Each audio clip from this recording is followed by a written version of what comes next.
Dear children, today we will study chapter Federalism, class 10th Civics.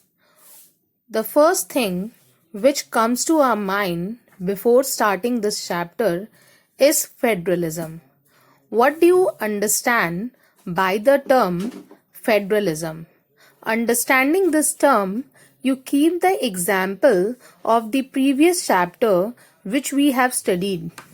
In the previous chapter, we have studied about the case of Belgium and Sri Lanka. There are two types of federations also, and federalism and unitary government. First, I will tell you what is federalism.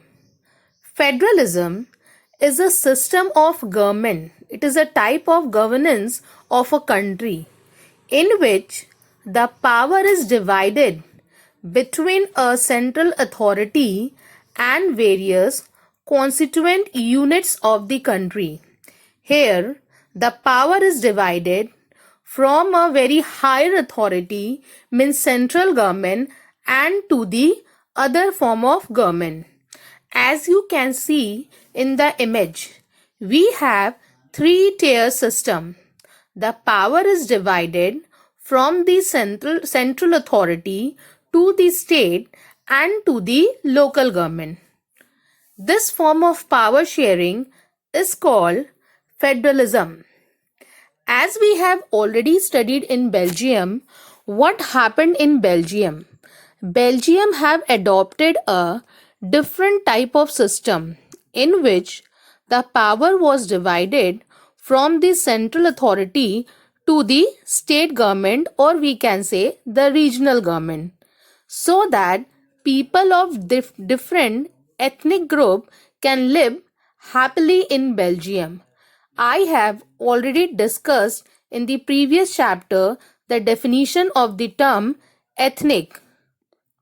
Now we will see what are the two types of federations.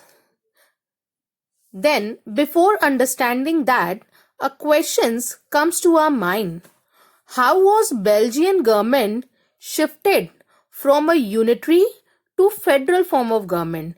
Because we have seen a shift from a unitary to a federal form of government. There were government, but to smooth functioning of the country, to make the different ethnic groups live happily, the government has given power in the constitution. Unless and until the power is not given by the constitution, which is the law of a country, we cannot think that the power has been 100% guaranteed to the people. So, to answer this question, what happened?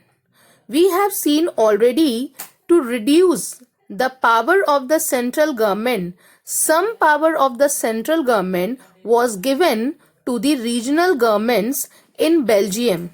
Not only this, the regional governments were given constitutional powers, means these powers were given by the constitution mentioned in the law of that country, that were no longer dependent on the central government, means the regional governments were not dependent on the central government in Belgium.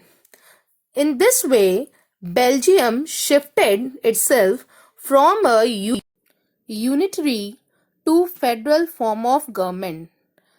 In the next topic, we will discuss these two types of government, that is federal versus unitary government.